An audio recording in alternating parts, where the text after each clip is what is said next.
I'm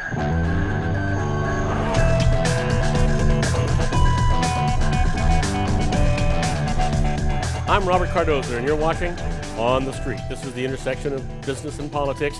This is where we tell it like it is. You know what? If I wasn't passionate enough in the last segment, just stay tuned. I'm building a fire under myself here as I get going. We're just on a roll. So let's talk about a little bit more about where we've been. The truth is that in 2012, it has not been such a bad year. Not for business. It's been pretty good. You know, sales for Christmas are up.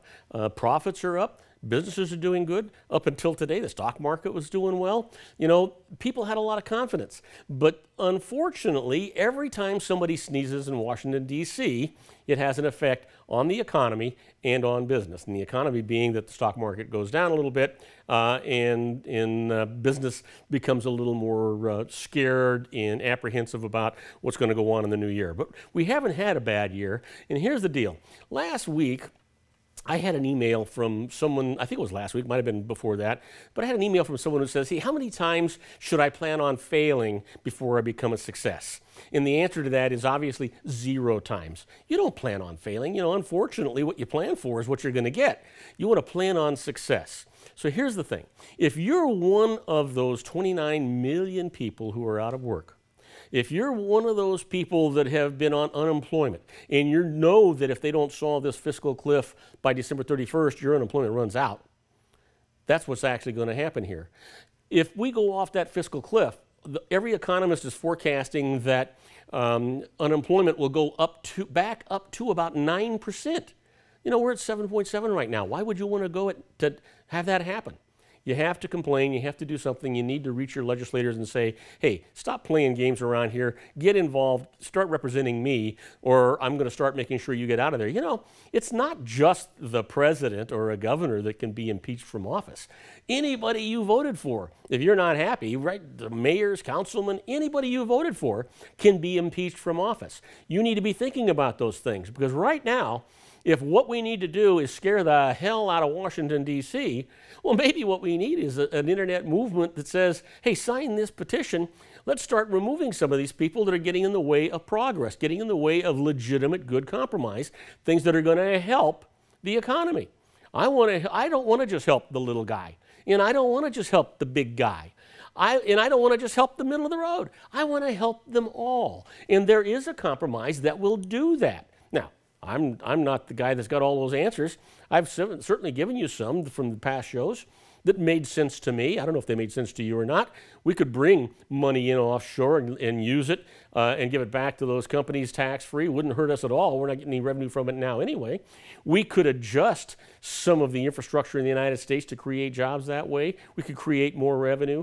We should be able to go on a budget and trim our expenses. We should be able to do all of those things. If we didn't have 535 people getting in the way, that's the problem. And of those 535 people that are getting in the way, you know, the majority of them are attorneys.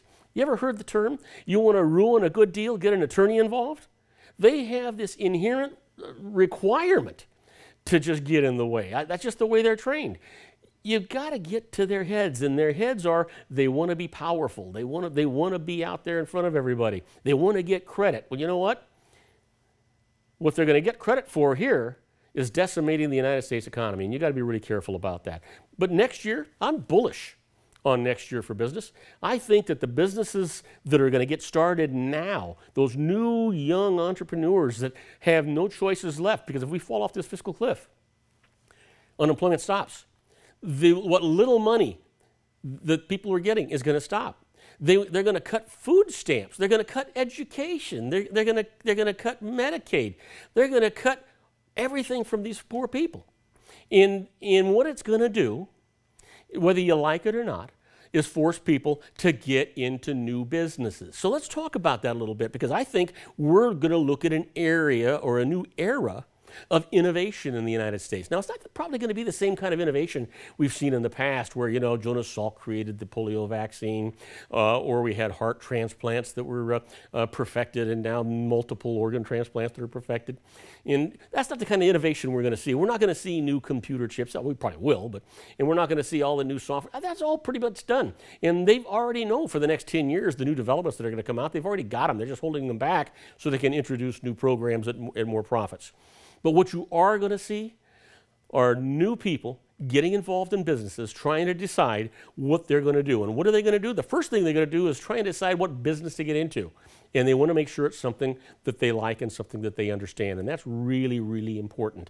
Now, when we get to the good news and the bad news, I'm going to deal with this with a lot more detail. And that's the segment that's going to be coming up next, the good news and bad news. We're letting some of these segments run into each other simply because we're here during the holidays and we want to be a little loose. We want to be able to expand on things and not be so tight to the segments we're doing. I want to talk from my heart and from my head about what's right and not necessarily from my wallet. But I think we're looking for a whole new era. And when people start looking at businesses, it's going to be something they enjoy. It better be something you enjoy. You're going to put your whole life into it. And you've got to look at, how do you start that business? How does it progress? How do you make sure or ensure that you're going to be successful? All of those things are important, and I am going to deal with those in the good news and the bad news, the segment that's coming up next. You don't want to miss those things.